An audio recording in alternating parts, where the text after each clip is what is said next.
Okay guys, let's continue from the section 7.1.5 general characteristics of the equilibrium involving the physical process. So in the last video we have already talked before that what is the equilibrium, and we covered all the solid gas, gas liquid, liquid gas, and liquid solid, solid liquid, everything we covered it. In this video let's go ahead with the more deeper level of the equilibrium now. So we'll understand what is the general characteristics of the equilibrium involving the physical process. Let's go one by one. Okay? And see, first statement says the equilibrium is possible only in the closed system at the given temperatures. When we see a closed system, again the entropy should be equal to 0. That means no heat exchange of the heat is happening. Okay, closed system. So in that under the constant temperature of the temperature, pressure, and the volume. So that's when the closed system means both opposing process occurs at the same rate and there is a dynamic but the stable conditions. So opposition rate. So what do you understand with the opposition process? Opposition process is basically like we discussed in the previous video. We had discussed that the rate of reverse reaction it should be equal to the rate of the forward reaction. So whenever the reverse reaction happens, there is opposing force which is present, which obstruct the the reaction to happen. Similarly, in the forward reaction, there is a reverse process which obstruct the flow of the forward reaction. So that is called the opposing forces, because there is a state change. When we do the solid and liquid equilibrium. Okay. So all the measurable properties of the system remains a constant. So all the measurable properties in the pressure, temperature, and the volume we are talking about. When the equilibrium is attained for the physical process, it is characterized by the constant value of one of the parameters at the given temperatures. So when we reach the equilibrium, the physical process, it has constant value of one of the parameters. Table 7.1 lists such quantities. If we already discussed about the table 7.1, what are the different characteristics which indicate that which are the constant values we have. So basically, if we see the first one, we have the rho H2O is constant. When the liquid is changed to vapor, the pH2O pressure at the pressure H2O of the liquid is constant. Second is when the solid changes to liquid, the melting point is fixed at the constant pressure.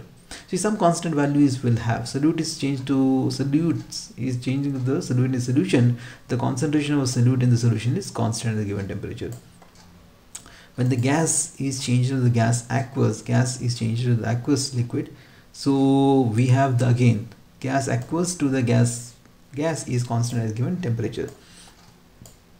We'll understand in detail about the equilibrium constants. Okay, so right now there is certain parameter which is constant. Right.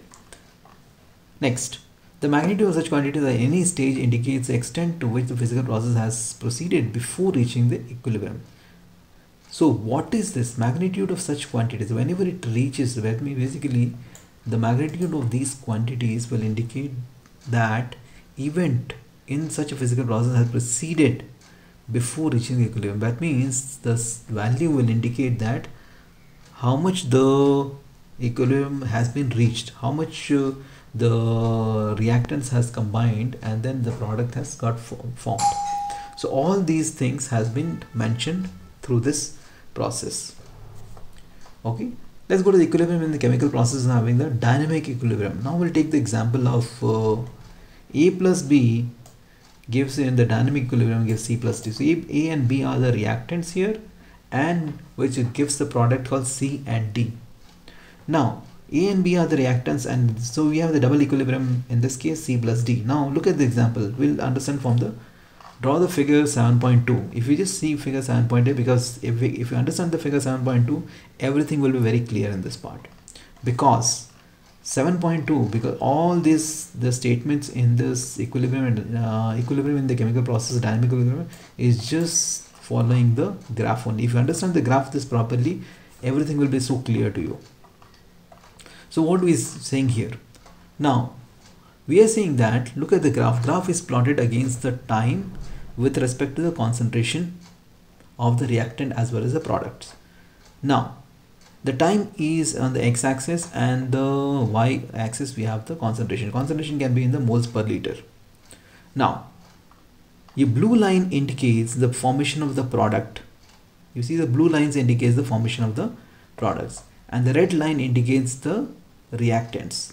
Now at the starting, when the time t is equal to 0, when I say that time t is equal to 0, let's understand properly this figure. Okay, see, this is at the t equal to 0 and this is at the something t equal to t. Okay, t is equal to t1, let's say t1. Now at the time t is 0, we have the product concentration is 0 moles per liter, and let's say assume this in the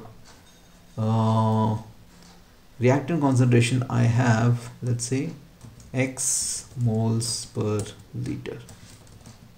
Okay, now what is happening now? Concentration. Now in this case, if we just clearly see that as the time is increasing, as the time proceeds, when the time, after certain time, when at time t0, the reactants, the product C and D is start getting forming. When the products is forming, at the same time, if we see the red line is decreasing and the blue line is increasing, so that means the reactants is the concentration of the reactant is decreasing, at the same time concentration of the product is increasing. So till what time? So let's understand this part. So here, as it increases, as the time proceeds, it increases, and the amount of the reactants also decreases. So when the amount of reactant decreases, so after a certain time, what happens when it reaches the equilibrium? This is the stage when it reaches the equilibrium stage. When I say the equilibrium stage, this is reached. At this stage, you see there is some quantity of the reactants which is still left out, right? Which has not been combined to form the product. And at the same time, you have seen that the product which is formed at the constant level C and D, the product which gets formed here is also the constant value. Now at this point, what we are saying here is that as the time increases, this level will not change. This level is not going to, because what is happening at this level, there is the C and D products also reacts to form the reactants. At the same time, the reactants A and B also combines to form the product C and D. So basically the rate of reverse reaction is equal to the rate of forward reaction. So basically the rate of reverse reaction becomes equal to rate of forward reaction. Okay, so this is what it happens. Now, so we discuss about the same thing here and this part. Now we'll take the other example of this part. This example, I hope it will be clear to you, because attachment equilibrium, chemical equilibrium. Now, how do you understand the dynamic nature of the equilibrium? By taking the example, instead of taking A and B as the general terms, now let's understand the term with the example, nitrogen and hydrogen. Okay. Now, dynamic nature of the chemical equilibrium can be demonstrated in the synthesis of ammonia. This is the Haber's process. Haber's process is the the process in which the ammonia gets formed. Now, here what we do is we take the 3 times the volume of the nitrogen and combined with the 3 times the nitrogen volume, we take the hydrogen, and then we combine the hydrogen with the nitrogen and forms the ammonia. Now we have the 2 ice. If we just see clearly here, Haber process started with the known amounts of dihydrogen maintained at the high temperature and pressure at the regular intervals determined by the amount of ammonia present. He was successful in determining also the concentration of unreacted hydrogen and dinitrogen, and shows that after a certain time of composition of the mixture remains the same even though some of the reactants are still present. This constancy in the composition indicates that the reaction has reached the equilibrium. So basically, when we combine the nitrogen and hydrogen to form the ammonia, so after certain time there will be some constituents of nitrogen and hydrogen will still remain and the ammonia will be formed. Okay, so there will be some reactants which has not been combined to produce the entire product. then at that temperature also that its dynamic equilibrium is maintained, because from the ammonia also there will be some decomposition into the nitrogen and the hydrogen. So how do we evaluate this? So how do we evaluate is based on the, in order, because we want to understand the dynamic nature of the reaction. So by how do we, this is what the theoretical thing we are telling it, but how to understand this part, let's understand using the other isotope of the hydrogen now. Instead of the hydrogen, we'll take the deuterium now. Because deuterium, hydrogen's another isotopes, you know, it's a deuterium. So which has the mass number 2. You know, hydrogen has the mass number 1 and deuterium has the mass number 2. Now the reaction mixture starting with either the hydrogen or deuterium reach the equilibrium with the same composition except the D2 and ND2.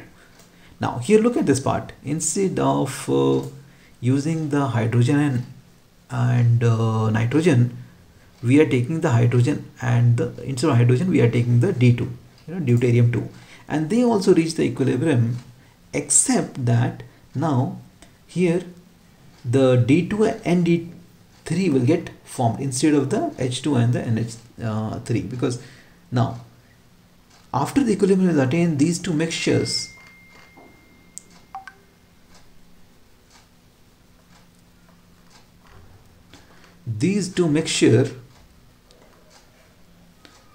now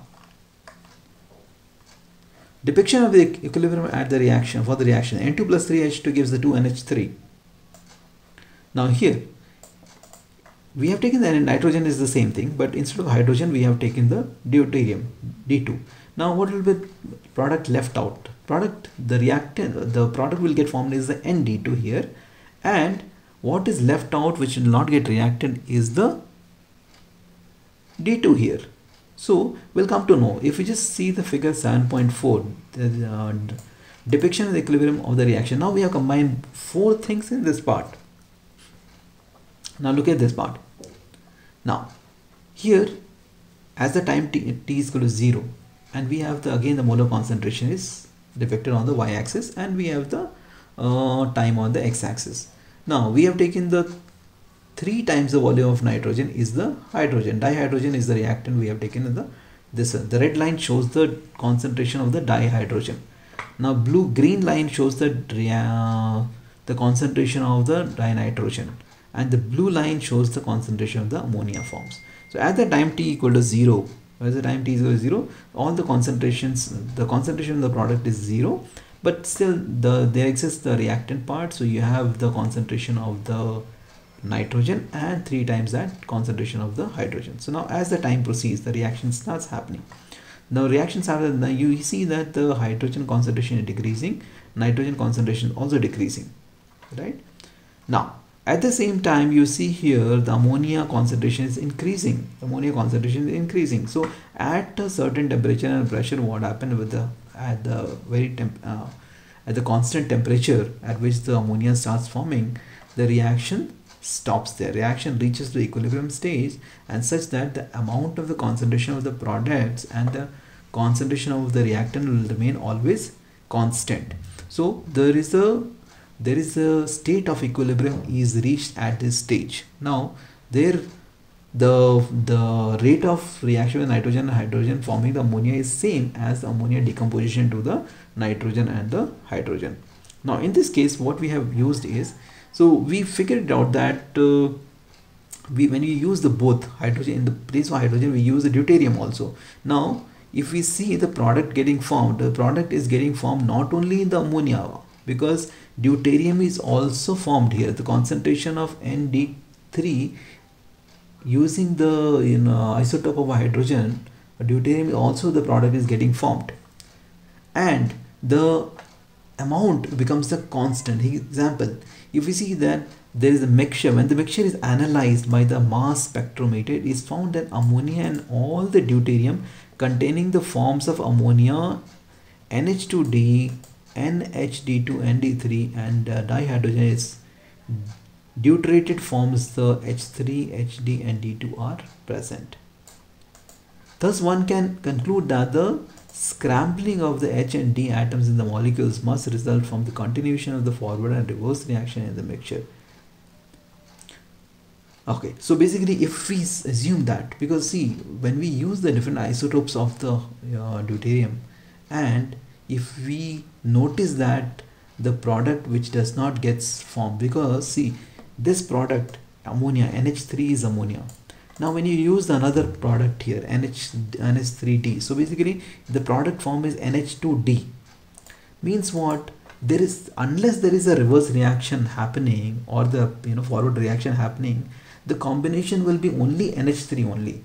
There will not be any combination of NH2D. So because this is another term isotope, so basically we formed another NH2D. That means isotope of deuterium is also present in ammonia. Next, NHD2, the concentration of deuterium is more than the normal hydrogen, and then ND3. So if the product actually clearly indicates that deuterium is also present in all the quantities from the 1 to the 3. So basically the ammonia is getting formed with the deuterium is actually being accompanied in the ammonia product. So basically when you analyze it, so we can actually, this whole reaction is to tell you that there is the constant state of the equilibrium is reached, and this is called the dynamic equilibrium, because even if you use the different isotope of hydrogen, we form the product in ammonia, the traces of deuterium is present in the when we analyze these products using the mass spectrometer, we found all the trace, even the hydrogen trace is there in the ammonia, deuterium trace in all the quantities, all the atomicity of deuterium is from the 1 to 3, if you can see. Okay, so now the chemical reactions reach the state of dynamic equilibrium, in which the states of forward and reverse reactions are equal and there is no net change in the compositions. This is the important definition, because this definition is very important, because chemical reactions reach the state of dynamic. This is what we discussed. The reaction where the chemical it reaches a state of dynamic equilibrium in which the rate of forward and reverse reactions are equal and there is no net change in the compositions. So composition of the remains same. Okay, now let's understand this part now, the figure 7.5. How does the figure 7.5 says now? Let's understand this part. So same reaction, now we hear the combination reaction hydrogen and iodine. Now let's go with the hydrogen and iodine reaction.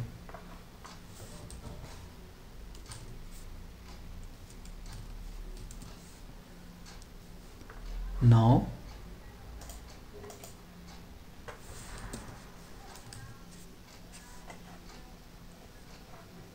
hydrogen and iodine. Okay, so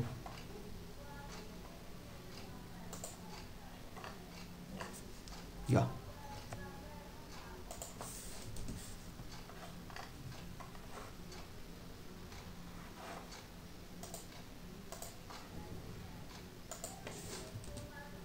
okay, now in this reaction, let's see. Now here on the x-axis again we have the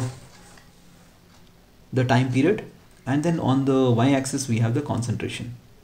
Okay, now on the y-axis we have the concentration, time t is equal to 0. Now we are taking the reaction of hydrogen plus iodine gives you 2Hi. Now this is the different state of the equilibrium. So let's try to understand what's happening now. Here if we see that the concentration of both hydrogen and iodine is same only, so number of moles is same. Okay, so now at the time t is equal to 0, the concentration of the hydrogen iodine product is 0, but the concentration of the hydrogen and the iodine is represented using the red line, and this is certain value. Let's assume that this value is x. Okay, so hydrogen and iodine is x value, so x is the number of moles per volume per liter, and as the time progresses, you see the red line is going down. The red line goes down. Red line goes down means the product, the reactants is combining and forming the product. The mass, the concentration of the reactant is decreasing. At the same time, what happens? The product size, the concentration of hydrogen iodide is increasing. And there comes a point at which both the concentrations are equal now. Both the concentrations are equal now. At this point, this is the point at which the both the concentrations are equal. These are the equal concentrations. Now again, as the time proceeds on, the concentration, the amount of the products forming the hydrogen iodide keeps on increasing, and then again the hydrogen iodide in the combination is decreasing. Now this is the point where we reach the state of the equilibrium, because at every reaction has a different parameters to state at what time the equilibrium will be reached. So that we will study using the constant parameters. Now right now just understand, this is the dotted line which you see here is the point of the equilibrium. Now it reached. Now this is not stopping here, because this is a graph which is just showing you that exactly when everything is combined, then what will happen? What will happen to the total concentration of the hydrogen iodide, and what will happen to the total concentration of the hydrogen iodide also. Now as the time progresses, what happens now? The hydrogen iodide, the whole product, the whole reactants is combined and form the product side at the right hand side. This is where the concentration of the hydrogen iodide is maximum. So this is the maximum value of the and this becomes the minimum. Now here the reactants is to all the reactants have been combined, all the reactants have been used here, and the product of the hydrogen iodide is formed here.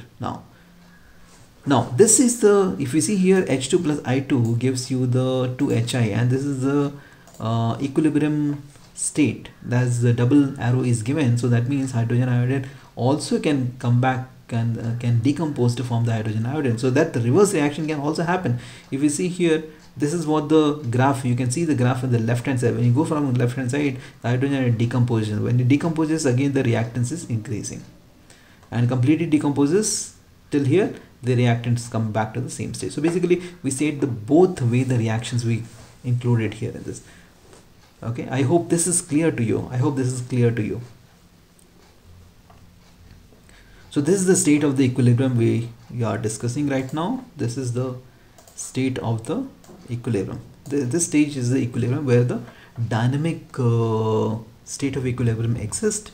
And now here at that temperature, constant temperature and the pressure, this where the amount of reactants converting to the products and the amount of products converting to the reactants remains the same. So the concentration of the product and the concentration reactant remain the same at this stage. So that is called the chemical equilibrium. I hope this makes some sense to you guys, and if you like it, please subscribe our channel, and in the next video we'll go with the law of chemical equilibrium and the equilibrium constant.